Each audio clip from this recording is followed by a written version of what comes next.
Amici e amiche di Pitacon, un caro saluto. Oggi parleremo d'arte, prenderemo spunto da una riproduzione di un'opera di un espressionista tedesco che si chiama Franz Marc, dal titolo I grandi cavalli blu. Franz Marc nasce a Monaco di Baviera nel 1880. Il padre di Franz Marc, Wilhelm, è un pittore e quindi finalmente uno dice: oh, finalmente c'è il padre pittore, il figlio può fare il pittore tranquillamente. No, avete sbagliato. La madre, Sophie, voleva che il figlio facesse il prete e quindi diciamo il predicatore più che il prete, perché la religione è quella calvinista. E quindi fino a 20 anni Franz Marc non ha nemmeno per la testa di fare il pittore, ma è indirizzato verso quella strada lì, quindi in studi filosofici e teosofici, cioè fatti apposta per poi fare il predicatore. A 20 anni, boom, si iscrive all'Accademia di Belle Arti. Franz Marc vuole fare il pittore. 1880 più 20 fa 1900, quindi diciamo che la spinta propulsiva dell'impressionismo è ormai spenta e quelli che vanno per la maggiore sono quelli etichettati come post-impressionisti, vale a dire Van Gogh, Gauguin e gli altri che hanno in pratica di fatto superato o contestato, perché superare è una parola grossa, hanno contestato l'assunto dell'impressionismo che voleva la loro attività come ripresa dal vero, però sostanzialmente loro dicono sì, sarà anche ripresa dal vero, ma come lo fate voi non sembra vero, quindi possiamo andare oltre. E sono passati da questo discorso di riprendere dal vero, cioè fare oggetto del quadro un qualche cosa che io vedo e poi lo riporto sul quadro, hanno cambiato l'oggetto e che cosa fanno? Trasferiscono sulla tela e nel quadro quello che hanno dentro, quindi non ripresa dal vero ma ripresa da se stessi. Il primo tra tutti, Van Gogh. Franz Marc è in questo momento e in Germania veniamo da Caspar, quindi romanticismo, espressionismo, lui vuole trasferire sulla tela quelle che sono le sue idee e una sua idea principale è quella che gli animali sono meglio degli uomini. Questa cosa è molto diffusa, adesso qui non c'è Pirulino perché è andato in giro a esplorare, però moltissimi di noi saranno d'accordo che l'amore e la fedeltà che un animale danno all'uomo in modo così disinteressato non ha pari, e gli uomini non sono capaci di fare la stessa cosa, sono un po' più cattivelli. Non è solo questo l'assunto della, come la chiamava lui, animalizzazione dell'arte da parte di Franz Marc, ma lui riteneva che comunque gli animali, il mondo animale, lui era molto appassionato di cavalli, di cervi, di cani ovviamente, il mondo animale fosse in diretto contatto con la natura, più dell'uomo. E quindi nei suoi quadri lui vuole riportare il punto alla natura, uomo escluso. E così dipinge da par suo, dopo aver studiato un po' di Accademia dell'Arte, ma non tanto, 2 anni poi se ne andrà, perché vuole seguire questo tipo di manifestazione, questo tipo di espressione dell'arte.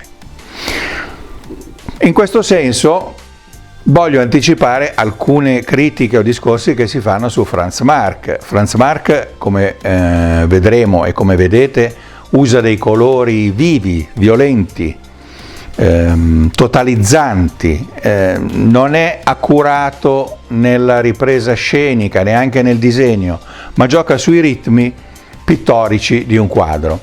E molte volte mi sono sentito dire: ma questo non mi emoziona, questo non mi dice niente, questo... Ecco, allora qui dobbiamo fare un punto fermo sull'arte, che può essere di aiuto a tutti, è tornato, può essere di aiuto a tutti per quanto riguarda l'arte e capire l'arte. La conoscenza preclude la preferenza. Quindi questo bel proverbietto che mi sono inventato costì vuol dire che bisogna conoscere cosa voleva dire l'artista, conoscere gli intenti dell'artista, più che affidarsi a un qualche cosa di imponderabile, di discorso tra signore che prendono il tè, mi piace, non mi piace, esprime, non esprime, perché non è così che funziona. E qui voglio farvi un piccolo aneddoto. Da giovane studente dell'Accademia ho avuto modo di assistere a una signora che aveva un passeggino e una bambina, e per motivi che non so e che non immaginavo, la madre gli dice: lascia stare quello, è rosso, è brutto. Non ricordo francamente cos'è che fosse così rosso e brutto, ma io intervenii e disse: perché dice che il rosso è brutto? La madre mi fulminò con gli occhi, perché evidentemente l'oggetto che non voleva far toccare alla bambina era rosso. E questo discorso dove vuole arrivare? Vuole arrivare al punto che quella bambina, secondo voi, come considererà il rosso? Quindi si precluderà tutta una serie di opere d'arte tendenti al rosso, perché da piccola gli è stato detto che rosso è brutto. Quindi non possiamo fidarci delle nostre emozioni e delle nostre sensazioni, ma dobbiamo applicarci alla conoscenza delle cose per poter dare un giudizio equilibrato. Ciò non toglie poi che ognuno dentro ha la sua esperienza, e quindi se una cosa non è nelle sue corde, non gli va, non lo fa stare bene, non lo frequenterà, però eviterà di dare dei giudizi affrettati solo perché non conosce. L'importante è conoscere. Fatto questa parentesi, ritorniamo a Franz Marc. Franz Marc, come detto, è tedesco, è nato a Monaco di Baviera. Con la sua arte ha modo di incontrare altri artisti, tra cui Vassili Kandinsky, che è russo. Si trovano in sintonia. Appartengono tutte e due a un gruppo che si chiama KNM, è un nome tedesco molto lungo e complicato, però anche loro lo chiamavano così, KNM, ma in questo gruppo non si trovano bene e decidono di fondarne uno loro, Kandinsky e Marc, e danno come nome a questo gruppo Der Blaue Reiter, cioè il cavaliere azzurro, che non c'entra niente col principe azzurro, ma a Marc piacevano i cavalli, Kandinsky aveva fatto un quadro proprio con questo nome, e quindi il programma di questo gruppo fondato da Marc e da Kandinsky, a cui aderirà quello che io considero uno dei geni di tutta l'arte mondiale, Paul Klee, desiderano fare propaganda alla propria arte attraverso un almanacco da questo titolo. L'almanacco in realtà è un libro che contiene anche 140 riproduzioni, 140 stampe dei loro lavori,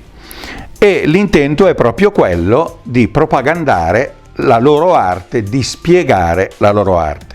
Kandinsky inizierà lì a fare articoli sull'astrattismo, eccetera, mentre Marc spiegherà la sua filosofia, che è quella appunto di privilegiare il mondo animale come vero protagonista del mondo stesso e della natura in generale. In questo gruppo l'attività teorica promossa soprattutto da Vassili Kandinsky, che essendo ricco non ha problemi di vendere i quadri, invece Franz Marc ha bisogno di occupare del tempo come illustratore per gli editori del tempo, e dava anche ripetizioni private per potersi mantenere, visto che quadri se ne vendevano pochi. Dicevo, la costruzione teorica, la propaganda che loro volevano fare per spiegare alle persone questo spostamento dalla concezione di dipingere ciò che si vede al fatto di dipingere ciò che si prova e ciò che si sente, purtroppo viene interrotta dalla guerra. Kandinsky è russo, mentre Franz Marc è tedesco, e come purtroppo sappiamo scoppia la prima guerra mondiale, quindi seppur rimane stima e amicizia per la loro attività, sono su fronti diversi.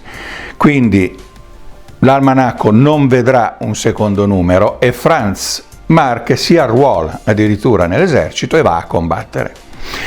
Va a combattere. Anche durante questa triste esperienza lui scrive i suoi diari, nelle sue lettere, e giustifica quello che lui ritiene la sua arte, compone degli acquarelli, dei disegni, finché il governo tedesco lo avvisa che lui è tra quelli per cui la guerra è finita.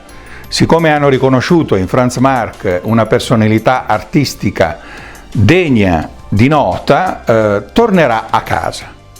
Franz Marc è tutto contento, però il giorno stesso dell'ultimo giorno di servizio a Verdun, nome molto triste per il massacro e l'incredibile numero di morti di quella battaglia durata mesi, una granata lo uccide. L'esperienza di Franz Marc purtroppo finisce lì, con la prima guerra mondiale. Ora diciamo qualche piccola parola sul quadro oggetto di questo nostro incontro. Il quadro è bidimensionale, nessuna profondità o prospettiva. 3 sono i cavalli che occupano tutta la superficie orizzontale del quadro. La forma è semplificata e geometrica. Il profilo dei cavalli tende a richiamare il disegno di un cuore. Il paesaggio è appena indicato da 2 foglie verdi e da 2 esili tronchi di betulla segnalati da 2 sinuose strisce bianche. Il resto è un accostamento di colori complementari del blu per mettere in risalto i cavalli. Lo sfondo e i cavalli giocano in armonia, seguendo comuni linee curve per affermare l'armonia perfetta tra la natura e i 3 cavalli che rappresentano il regno animale.